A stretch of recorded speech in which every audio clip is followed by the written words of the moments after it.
Muchas veces se usan las palabras riesgo y peligro como si fueran sinónimos, pero de hecho no lo son.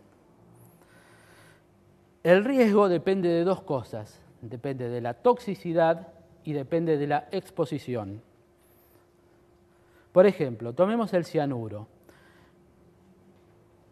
Es una sustancia extremadamente tóxica para todo el mundo, para los animales, para los seres humanos. Es una de las sustancias más tóxicas que se conocen.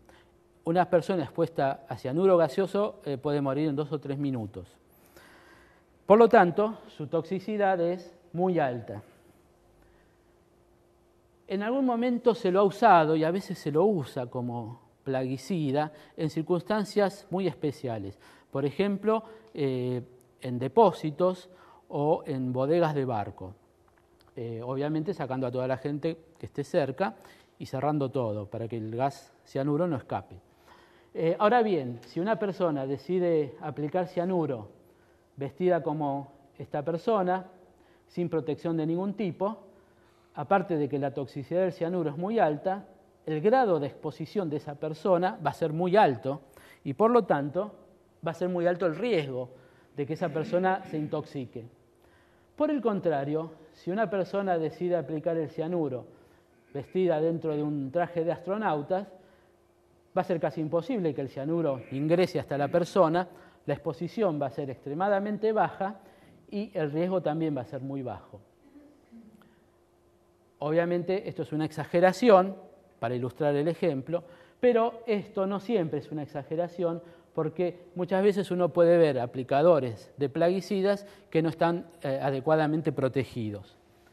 Por ejemplo, esta persona que está rociando un plaguicida sobre una pared, fíjense que no tiene guantes, no tiene protección en el rostro, no se está protegiendo la boca ni los ojos, no tiene ninguna protección si llega a haber un escape de esa garrafita que está usando, le va a caer encima. O sea que esta persona, más allá de cuál sea la toxicidad del producto que está aplicando, tiene un riesgo alto de intoxicarse si se llega a derramar. Pero de hecho también está inhalando de alguna forma lo que está aplicando. Por eso, hasta el más tóxico de los plaguicidas puede constituir un riesgo muy bajo para las personas y otros seres vivos si es usado con precaución y respetando las medidas de seguridad recomendadas. ¿Qué es una plaga? Una plaga es un conjunto de organismos que reducen la disponibilidad, calidad o valor de un recurso humano. Recurso humano en un sentido amplio.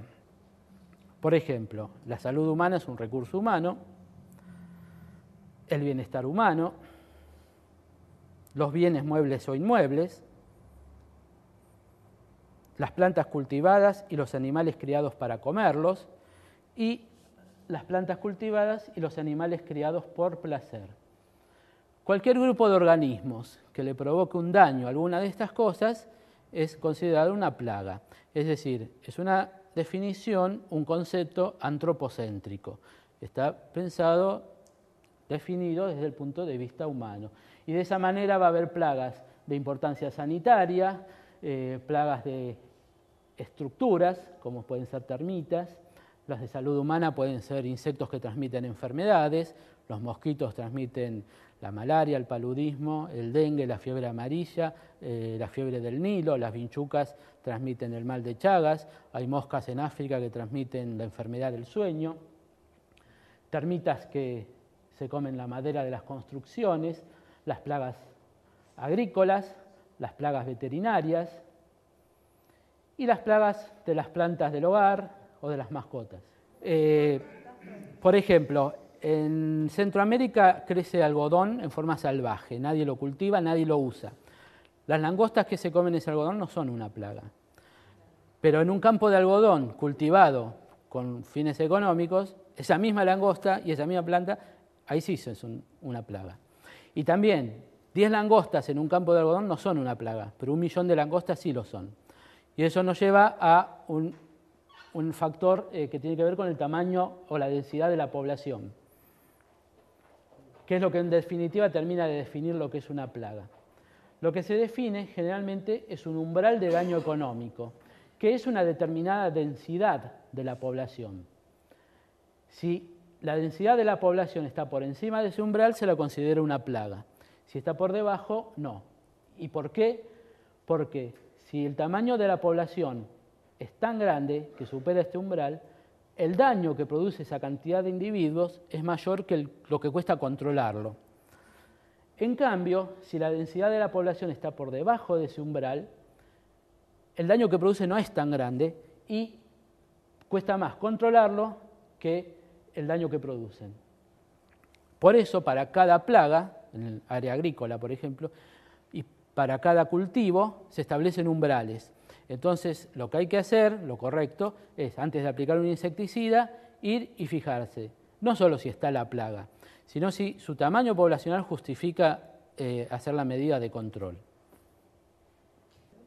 Por ejemplo, acá tenemos una población cuya densidad fluctúa, como fluctúan las densidades de todas las poblaciones a lo largo del tiempo, pero fíjense que todo el tiempo la densidad de esta población está por encima del umbral, es decir, la podemos considerar una plaga y el daño que produce es mayor que lo que cuesta controlarla. Entonces, ese es el momento para aplicar una medida de control. Y el objetivo de la medida de control no debería ser exterminar a la plaga, como era un término que se usaba hace 30 o 40 años, cuando se creía que se podrían exterminar a las plagas, sino que el objetivo de la medida de control debe ser disminuir la densidad de la población por debajo del umbral de daño. ¿Inhibirlo está bien? ¿La palabra inhibir? No, nunca la he escuchado y no lo aplicaría.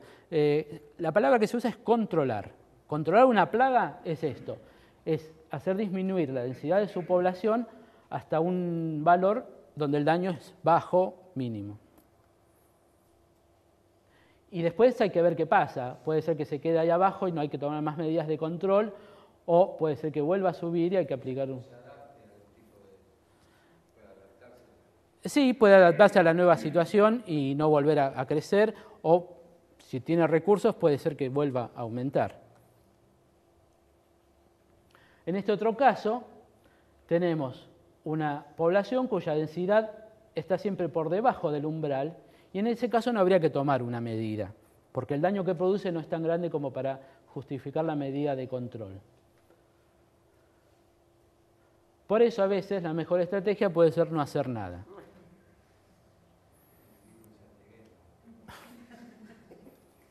¿Y qué es un plaguicida? Cualquier sustancia o mezcla de sustancias usadas para prevenir o controlar a las plagas. Así que hoy vimos que las sustancias tóxicas se llaman tóxicos si son de origen humano, se llaman toxinas si son de origen natural, y vamos a encontrar que los plaguicidas pueden ser tanto tóxicos como toxinas, porque hay plaguicidas de origen natural y otros que no lo son. En definitiva, no hay sustancias inofensivas, pero hay formas inofensivas de usarlas. Hoy se acepta que en general la mayoría de los problemas toxicológicos causados por los plaguicidas se han debido a la ignorancia y/o el uso incorrecto. Aprender a usar bien los plaguicidas es la mejor manera de disminuir al máximo el riesgo asociado con estos productos. Y llegamos al fin de la primera parte.